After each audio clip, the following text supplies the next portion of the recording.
الله السميع العليم وبوجهه الكريم وسلطانه القديم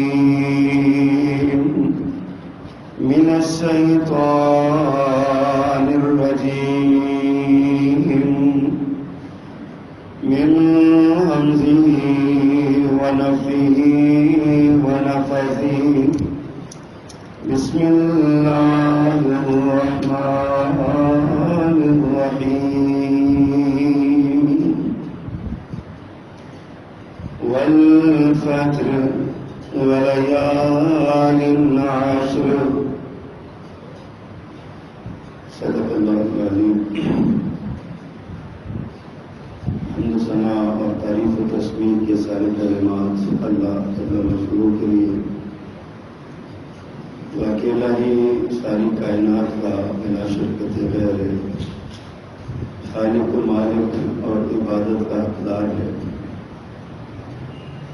درود و سلام امام الرسول خطیب الانبیاء سید ولد آدم رسول محتشم نبی معظم امام الہدی رسول خدا جناب محمد رسول اللہ صلی اللہ علیہ وآلہ وصحبہ وسلم کی ذات گرامی کے لیے خاص ہے. مختصر کلمات حمد و ثنا کے بعد اللہ سبحانہ و تعالی نے انسان کو اپنی عبادت کے لیے پیدا فرمایا اور عبادت کا وہ مطلب نہیں ہے جو ہم سمجھتے ہیں کہ دن میں 5 مرتبہ اللہ کے سامنے آ کے کھڑے ہو جائیں, نماز پڑھ لیں, سال میں روزہ رکھ لیں اور توفیق کے ساتھ زندگی میں ایک بار حج کر لیں یا تلاوت کر لیں. بس ہم سمجھتے ہیں کہ یہ عبادت ہے. صرف یہ اعمال عبادت نہیں ہے. عبادت کا مطلب ہوتا ہے کہ زندگی کے ہر لمحے میں اپنے آپ کو اللہ کے سامنے جھکا کے رکھنا, اللہ سبحانہ و تعالیٰ کی اطاعت میں زندگی گزارنا اور اپنی زندگی کا ہر لمحہ اس کی منشا کے مطابق گزارنا. یہ عبادت ہے. نماز اس لیے پڑھتے ہیں کہ اللہ کا حکم ہے, نماز بڑی پڑھتے ہیں, لیکن کم تولنا کم ناپنا نہیں چھوڑتے. کیا یہ اللہ کا حکم نہیں ہے؟ اگر آپ ماپ اور تول پورا رکھیں گے تو یہ بھی عبادت ہے. اگر آپ کسی کا حق نہیں ماریں گے تو یہ بھی عبادت ہے. اگر آپ اپنے آپ کو اللہ کے حوالے کر دیں گے تو یہ بھی عبادت ہے. تو انسانی زندگی کا مقصد اللہ کی عبادت ہے اور انسان عبادت اس لیے کرتا ہے تاکہ اسے اللہ کا قرب ملتا ہے, تقرب الہی ملتا ہے. اور ویسے تو انسان کی ساری زندگی اور ہر لمحہ اللہ کی عبادت میں گزرنا چاہیے اور مومن کا گزرتا بھی ہے, لیکن باوجود اس کے کچھ خاص مواقع اور لمحات اور دن اور راتیں ایسی ہیں جن کو بہت خاص عبادت کے لیے رکھا گیا ہے.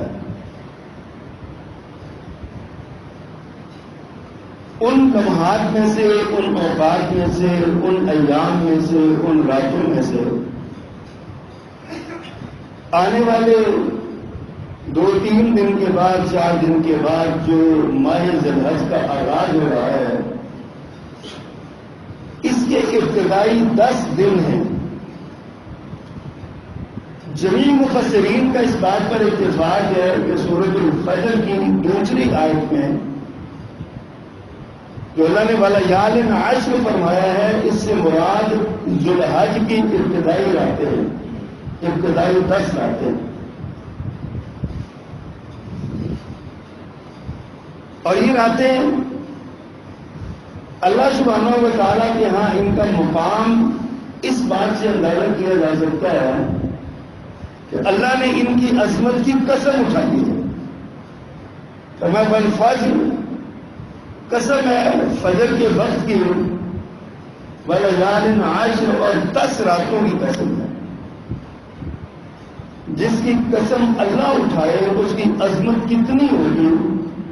اور ہم کچھ بھی نہ کہیں تو اتنی سی بات سے ہی بات پوری ہو جاتی ہے، مقصد حل ہو جاتا ہے کہ آنے والے دنوں کی جو راتیں ہیں وہ راتیں انتہائی متبرک، انتہائی عظیم اور انتہائی بڑی اور بابرکت راتیں ہیں. اس لیے کہ اللہ نے ان کی قسم اٹھائی ہے، ولیال عشر، 10 راتوں کی قسم اٹھائی ہے. اور رسول اللہ صلی اللہ علیہ وسلم نے انہیں دنیا کے تمام دنوں سے افضل قرار دیا ہے.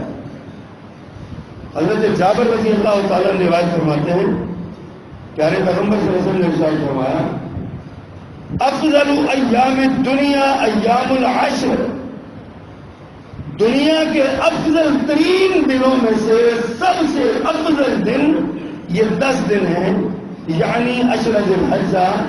پیارے پیغمبر نے وضاحت فرمائی یعنی کہ ذی الحج کے ابتدائی 10 دن، ذی الحج کے پہلے 10 دن. قیلا، صحابہ کرام نے سوال کیا، آپ نے ارشاد فرمایا کہ سب سے افضل دن ہے ولا مثلہن فی سبیل اللہ، کیا اللہ کے راستے کا جہاد کرنا بھی ان کے برابر نہیں ہے؟ کوئی بندہ اللہ کے راستے میں جہاد کرتا ہے وہ بہت بڑا عمل ہے، کیا وہ بھی ان اعمال میں کی گئی عبادت کے برابر ثواب نہیں رکھتا؟ آپ نے ارشاد فرمایا اللہ ولا مثلہن، ان دنوں کی عبادت اور ان دنوں کے جو اعمال ہیں ان اعمال کے برابر جہاد فی سبیل اللہ بھی اہمیت نہیں رکھتا، اتنی عظمت اور فضیلت نہیں رکھتا. الا رجل عفر وجهه في التراب، مگر وہ مجاہد جو جہاد فی سبیل اللہ کرتا ہوا اپنے آپ کو شہادت کی خلعت پہنا لے، قتل کر دیا جائے، اس کی سواری بھی ضبط کر لی جائے اور وہ بھی قتل کر دیا جائے، اس کا عمل باقی اعمال سے زیادہ افضل ہے. ورنہ جہاد فی سبیل اللہ کا عمل بھی اتنا نہیں ہے جتنا ان 10 دنوں میں پڑھی ہوئی نماز کا، روزے کا، یا صدقات کا، یا نوافل کا، اور یا پھر ذکر اذکار کا جتنے فضیلت اور عمل ثواب ہے جتنا، اتنا جہاد فی سبیل اللہ کا بھی ثواب نہیں ہے. آنے والے 10 دنوں میں نبی مکرم صلی اللہ علیہ وسلم نے ارشاد فرمایا، ایک اور حدیث ہے، آپ نے ارشاد فرمایا ما من ایام العمل الصالح فيها احب الى الله من هذه الايام، یعنی ایام العشر. فرمایا ان 10 دنوں میں کیے ہوئے اعمال میں سے ان کو یہ اعمال جتنے اللہ کو پیارے ہیں نا، دنیا سال کے پورے دنوں میں کیے ہوئے کسی عمل کا اتنا اجر اور فضیلت نہیں ہے جتنا اجر اور فضیلت اور جتنا اللہ کو پسندیدہ عمل ان 10 دنوں میں ہے، یعنی ایام العشر، یعنی یہ ذو الحج کے جو 10 دن ہیں. طویل حدیث ہے، اسی حدیث کا اگلا ٹکڑا اس میں پیارے پیغمبر صلی اللہ علیہ وسلم نے یہ بھی، صحابہ کرام نے یہی سوال کیا تھا کہ کیا مجاہد فی سبیل اللہ کا جو عمل ہے جہاد وہ بھی اس کے برابر اللہ کو پسند نہیں ہے ان دنوں میں؟ آپ نے وہاں بھی وضاحت فرمائی، اللہ یہ کہ مجاہد اپنی سواری بھی یعنی اس کی ہلاک ہو جائے اور وہ خود بھی شہید ہو جائے، بس اس کا عمل باقیوں سے زیادہ معلوم ہے. ورنہ باقی سارے اعمال جو ہیں اللہ کو ان دنوں میں سب سے زیادہ عمل پسندیدہ جو ہے، احب الاعمال جو اللہ کو زیادہ پسند ہے، احب اللہ، اللہ کو زیادہ پسند ہے نیک اعمال، وہ انہیں 10 دنوں میں کیے ہوئے عمل. ایسی بڑی فضیلت ہے. ایک اور حدیث ہے، پیارے پیغمبر صلی اللہ علیہ وسلم ارشاد فرماتے ہیں ما من عمل ازکا عند اللہ ولا اعظم اجرا من خیر یعملہ فی عشر الاضحیٰ.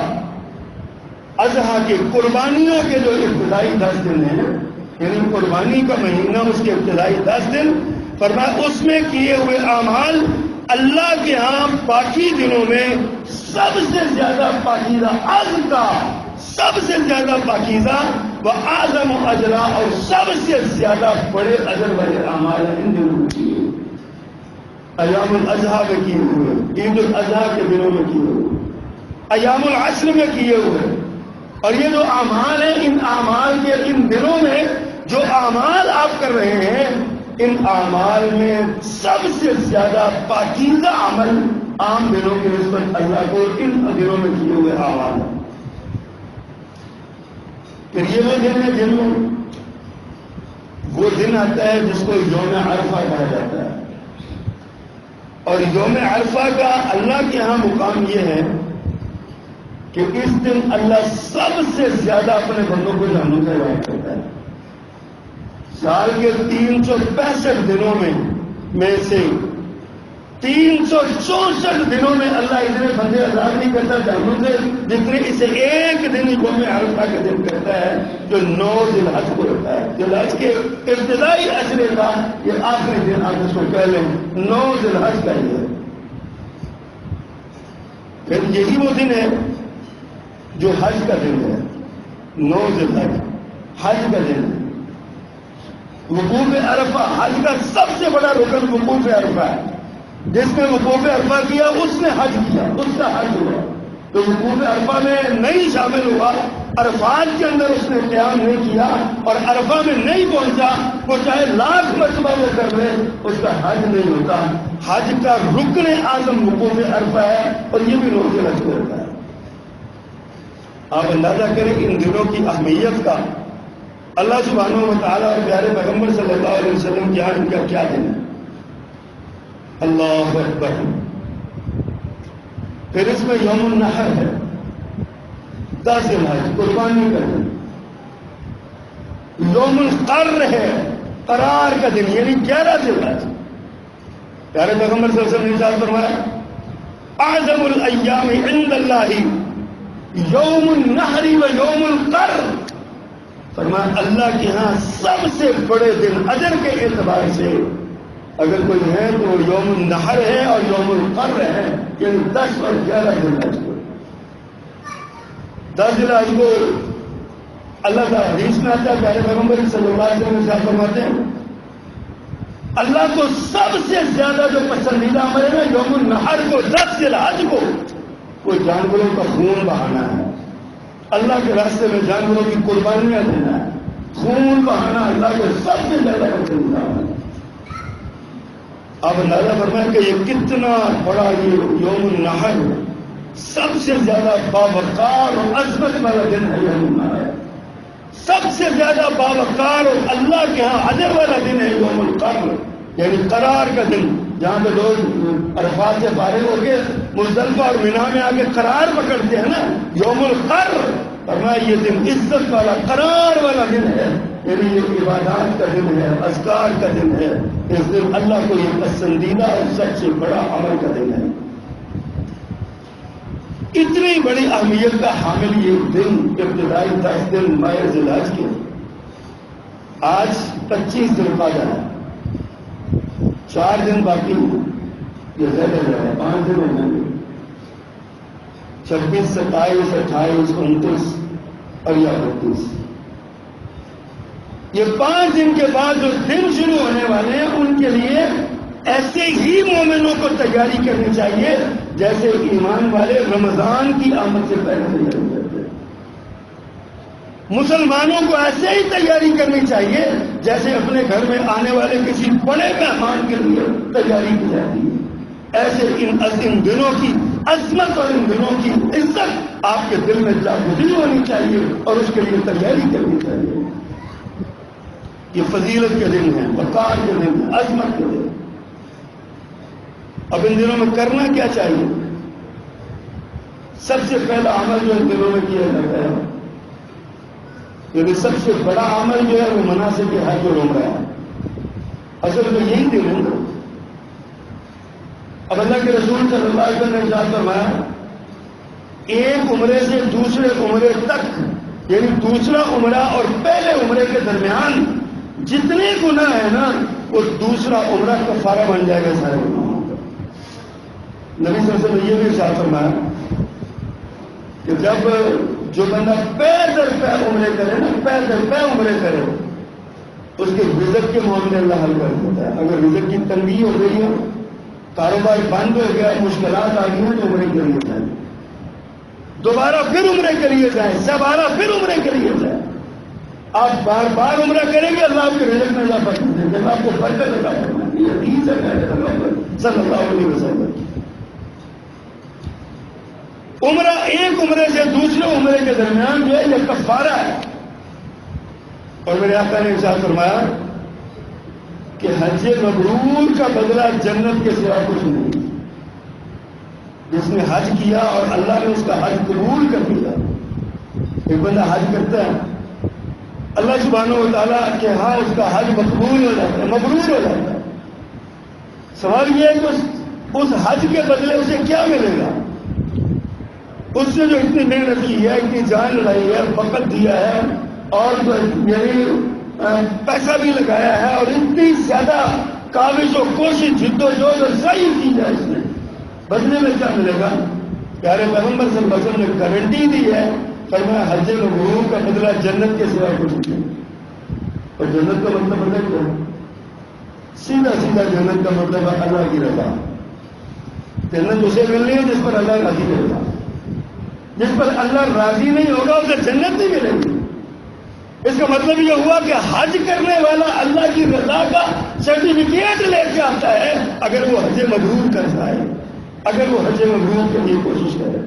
حج کا اللہ کی رضا کا سرٹیفکیٹ مل جاتا ہے، جس کو اللہ کی رضا ملے گی اسے جنت مل جائے گی، اور جسے جنت ملے گی نا اسے پیارے اللہ کا دیدار ہوگا، اسے اللہ سبحانہ و تعالیٰ کی زیارت ہوگی۔ جنت میں بڑے بڑے انعام ہیں، بہت بڑے بڑے انعام ہیں۔ ہم سمجھتے ہیں سب سے بڑا انعام جنت میں یہ ہے کہ بندے کو پیارے پیغمبر صلی اللہ علیہ وسلم کی زیارت نصیب ہو جائے، کوئی شک نہیں ہے۔ یہ بہت بڑا انعام ہے کہ پیارے پیغمبر کی رفاقت، معیت اور آپ کی زیارت مل جائے، آپ کی ہمسائیگی مل جائے۔ آپ نے ساتھ فرمایا انا مقابل یتیم، میں اور یتیم کی کفالت کرنے والا جنت میں ایسے ہوگا جیسے یہ دو انگلیاں، اپنی انگلیاں ملا کے دکھائے، ایسے جیسے یہ دو انگلیاں کٹی ہیں، جنت میں میرا ہمسایہ ہوگا یتیم کی کفالت کرنے والا۔ فرمایا دو بیٹیوں کو یا تین بیٹیوں کو یا ایک بیٹی کو، بیٹیاں ملیں اس پر صبر کرے اور ان کی تربیت کرے، اچھا ادب سکھائے اور دین کا گھرانہ دے کے شادی کر دے، فرمایا جنت میں میرے ساتھ ایسے ہوگا جیسے یہ دو انگلیاں۔ پیارے پیغمبر کی رفاقت میں جائے گی، بہت بڑا اعزاز ہے۔ لیکن اس سے بھی بڑا اعزاز ہے پیارے پیغمبر صلی اللہ علیہ وسلم کی زیارت، پیارے پیغمبر صلی اللہ علیہ وسلم کا دیدار، پیارے پیغمبر صلی اللہ علیہ وسلم کی رفاقت، آپ کی معیت اور آپ کی ہمسائیگی، اس سے بھی بڑا ایک اعزاز ہے جو جنت میں ملنے والا ہے اہل ایمان کو، اور وہ اعزاز ہے، وہ انعام ہے خود اللہ سبحانہ و تعالیٰ کا دیدار۔ یہ وہ انعام ہے جس کے لیے پیارے پیغمبر کی طلب کر رہے تھے، یہ وہ دیدار ہے جس کے لیے، یہ وہ اعزاز ہے جس کے لیے رسول کریم صلی اللہ علیہ وسلم اور تمام انبیاء خود خواہش کرتے رہے۔ حضرت موسیٰ علیہ السلام نے تو بڑی جلدی کی دنیا میں اللہ سے کہہ دیا رب ارنی، اللہ مجھے اپنا آپ دکھا تو صحیح، مجھے اپنا آپ دکھا تو صحیح۔ اللہ نے فرمایا انک لن ترانی، اگر موسیٰ کو نہیں دیکھ سکتا مجھ کو، لیکن جناب موسیٰ علیہ السلام محبت تھا، لاڈ تھا، اللہ نے کہا نہیں اللہ میں دیکھنا چاہوں گا، مجھے اپنا آپ دکھا تو صحیح۔ اللہ اکبر، کہاں نبی موسیٰ علیہ السلام والتسلیم، اللہ کے لاڈلے محبوب پیغمبر، اور کہاں ہم جیسے گناہ گار اور پاپی صرف اللہ کی توحید کی دولت چھینے میں لگے ہوئے، اللہ کی وحدانیت کو پکڑے ہوئے، اللہ کی ذات پر اعتبار کیے ہوئے، ہمارے پاس اس کے علاوہ کیا عمل ہے؟ دنیا میں جناب موسیٰ علیہ السلام نے خواہش کی، اللہ نے فرمایا انک لن ترانی، تو نہیں دیکھ سکتا۔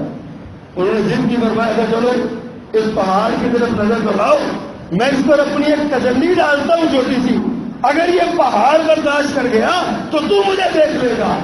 ایک تجلی پڑی، پہاڑ ریزہ ریزہ ہو گیا، موسیٰ علیہ السلام جو گرتے نہیں دیکھ سکتے۔ نبی مکرم صلی اللہ علیہ وسلم کے بارے میں لوگوں نے کہا آپ جب معراج میں گئے تو اللہ کو دیکھ کیا ہے؟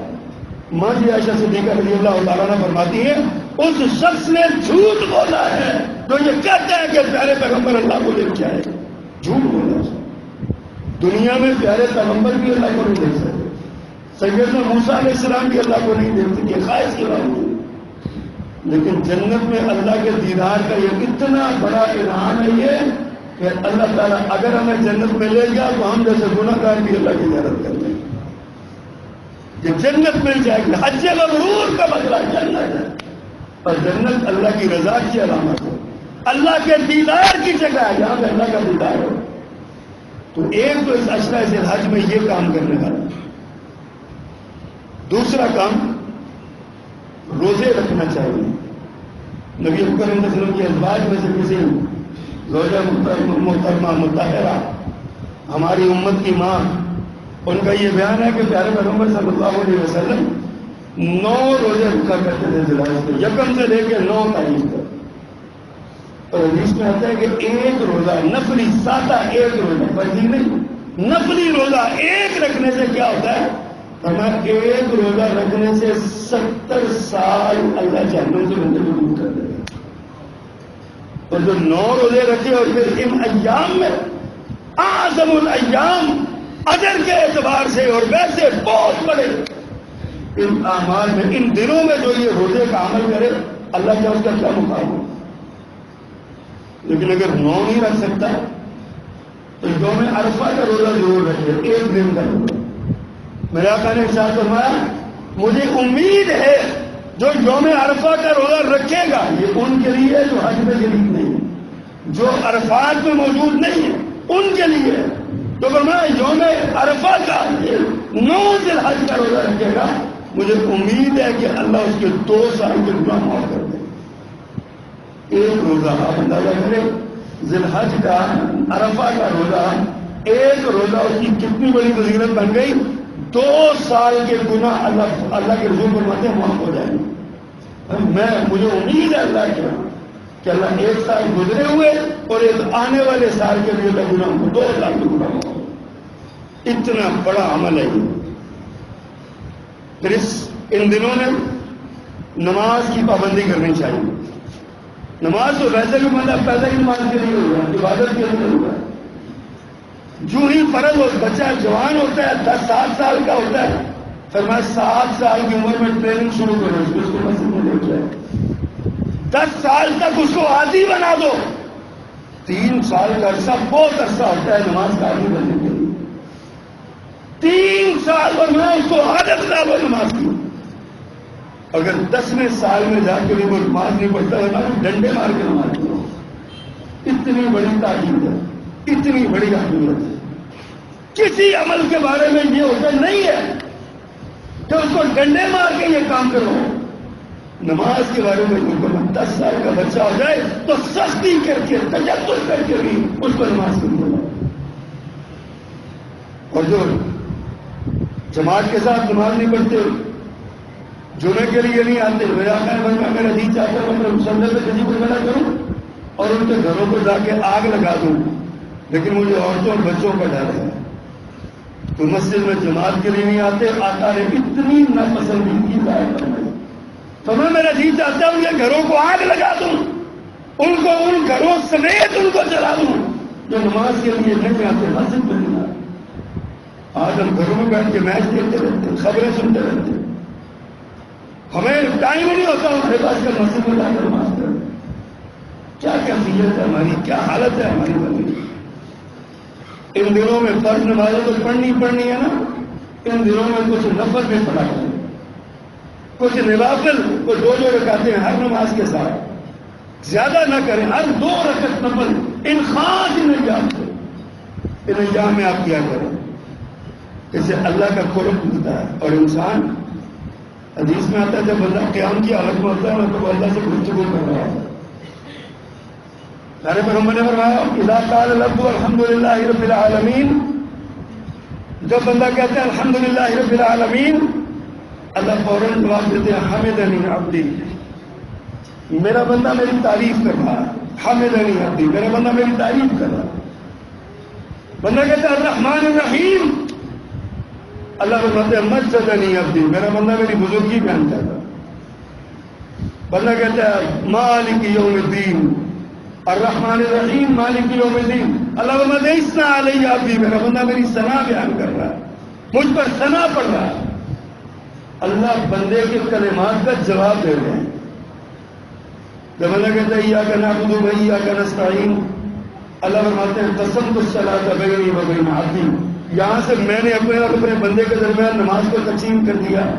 اس سے پہلے اس نے جو کچھ کہا وہ میرے لیے تھا، اب اس کے بعد جو مانگے گا وہ اس کے لیے ہے۔ اور اس کے بعد بندہ کیا مانگتا ہے؟ اہدنا الصراط المستقیم صراط الذین انعمت علیہم غیر المغضوب علیہم ولا الضالین۔ دعائیں مانگتا ہے، اللہ فرماتا ہے جا میرے بندے میں نے تجھ کو چھوڑ دیا۔ آپ اندازہ کریں اللہ کے رسول کے سامنے صرف سورۃ فاتحہ کو نماز قرار دیا، قسمت الصلاۃ، سورۃ فاتحہ کو نماز قرار۔ ہمارے وہ بھائی اور دوست جو کہتے ہیں امام کے پیچھے سورۃ فاتحہ نہیں پڑھنی چاہیے، اس کا مطلب ہے وہ نماز سے معروم ہو گیا۔ سادہ سا مسئلہ ہے، بڑا ہی سادہ سا مسئلہ ہے۔ سورۃ فاتحہ امام کے پیچھے ہو تب بھی، امام کے بغیر ہو تب بھی، نفل نماز ہو تب بھی، فرض نماز ہو تب بھی، عید کی نماز ہو تب بھی، جنازے کی نماز ہو، جس کو نماز کہا جاتا ہے اس کے اندر سورۃ فاتحہ پڑھنی چاہیے۔ آپ نے ارشاد فرمایا لا صلاۃ لمن لم یقرأ بفاتحۃ الکتاب، جو نماز میں سورۃ فاتحہ نہیں پڑھتا اس کی نماز نہیں۔ نماز پڑھا کر، نفل پڑھا کر، اللہ سے دعائیں مانگا کر، اور اس کے ساتھ ذکر اللہ کی کثرت ہونی چاہیے ان دنوں میں۔ تکبیر، تحریم، یہ تحلیل، ثنا، تسبیح، یہ سارے کلمات پڑھنے چاہیے۔ اللہ اکبر کبیرہ، پیارے پیغمبر صلی اللہ علیہ وسلم نے ارشاد فرمایا، اللہ فرماتے ہیں کہ میں اپنے بندے کے گمان کے مطابق اس کے ساتھ سلوک کروں گا۔ اگر وہ مجھ سے معافی کی امید رکھتا ہے تو میں معاف کر دوں گا، اگر وہ مجھ سے مایوس ہے تو جائے پھر جہاں سے اس کو امید ملتی ہے لے جائے، میں اپنے بندے کے گمان کے مطابق سلوک کروں۔ اللہ جملہ جو بڑا کمال کا ہے، فرمایا میرا بندہ جب میرا ذکر کرتا ہے میں اس کے ساتھ ہوتا ہوں، میں اس کے ساتھ ہوتا ہوں تو میرا بندہ ذکر کرتا ہے۔ اکیلے میں بیٹھ کے میرا ذکر کرے گا، میں اکیلا اس میں بیٹھ کے ذکر کروں گا۔ مجلس میں ذکر کرے گا تو میں اس سے بہتر مجلس میں اس کا ذکر کروں گا۔ بندے کا ذکر کرنا کیا ہے؟ یا اللہ تو پاک ہے، اللہ ساری تعریفیں تیرے لیے ہیں، یا اللہ تو بڑا ہے، اللہ اکبر، لا الہ الا اللہ، سبحان اللہ، الحمدللہ، یہ بندے کا ذکر ہے، بندہ اللہ کا ذکر کرتا ہے۔ اور اللہ کا ذکر کیا ہے جو اللہ اپنے بندے کا کرتا ہے؟ اللہ کا ذکر یہ اچھا میرے بندے میں نے تجھے کو معاف کر دیا، میں نے تیرے درجات کو بلند کر دیا، میں نے تجھے فضیلت عطا کر دی، میں نے تجھے اپنا قریبی بنا لیا، میں تیرے ساتھ ہو گیا، اللہ کی معیت کیوں کری؟ سبحان اللہ، کیا بڑی بات۔ حدیث میں آتا ہے، اسی حدیث میں آتا ہے ایک مرتبہ سبحان اللہ کہنے سے میزان بھر جاتا ہے۔ میزان قیامت کے دن جو ترازو لگے گا نا، پتہ کتنا بڑا ہے، حدیث میں آتا ہے اس کے بارے میں۔ اللہ اکبر، فرمایا وہ اتنا بڑا ہے کہ مشرق سے مغرب تک، شمال سے جنوب تک ایک پلڑا ہوگا اس کا صرف، اور دوسرا پلڑا پتہ نہیں کہاں ہوگا، یہ اللہ کو جیسے ظاہر ہے۔ اب اتنا بڑا یہ پلڑا، قربان جاؤں میرے آقا نے فرمایا ایک بار سبحان اللہ کو سوال سے بہ جائے گا، کہے تو سبحان اللہ، محبت سے، پیار سے، اللہ کی محبت دل میں بسا ہے، سبحان اللہ، اللہ تو پاک ہے۔ اسی حدیث میں آتا ہے سبحان اللہ کہنے سے تملأ المیزان، میزان کا پلڑا بھر جاتا ہے۔ فرمایا سبحان اللہ کے ساتھ الحمدللہ کہنے سے دونوں پلڑے بھر جاتے ہیں، دونوں پلڑے ثواب کے ساتھ نیکیوں کے بھر جاتے ہیں۔ اور بلکہ یہ بھی فرمایا کہ اس کا یہ بھی مطلب ہو سکتا ہے کہ زمین و آسمان کے درمیان جتنا خلا ہے نا، یہ سارا ایک بندے کے لیے نیکیوں کا بھر جاتا ہے۔ نیکیاں ہی نیکیاں اس کے ایک بار سبحان اللہ. اللہ کو کتنا پسند ہے یہ ذکر, کتنا پیارا ہے یہ کلمہ. اللہ اکبر. تسبیحات اللہ کو پسند ہیں. سبحان اللہ والحمد للہ ولا الہ الا اللہ واللہ اکبر لا الہ الا اللہ لا حول ولا قوت الا باللہ. یہ اللہ کو بڑے پسند کرے. بلکہ لا حول ولا قوت الا باللہ کے بارے میں آتا ہے یہ اللہ کے عین عرش کے نیچے جو خزانے ہیں ان خزانوں میں سے ایک خزانہ ہے لا حول ولا قوت الا باللہ. جس کو اس کے پڑھنے کی توفیق مل جائے اندازہ کرو کہ کتنی مانگ ہوگی, کتنی عظمت ہوگی. اللہ اکبر. آپ نے چاہ فرمایا جو بندہ لا الہ الا اللہ واللہ اکبر سبحان اللہ والحمد للہ ولا حول ولا قوت الا باللہ پڑھتا ہے نا, فرمایا اس کے گناہ اگر سمندر کی جھاگ کے برابر بھی ہو تو اللہ معاف کر دیتا.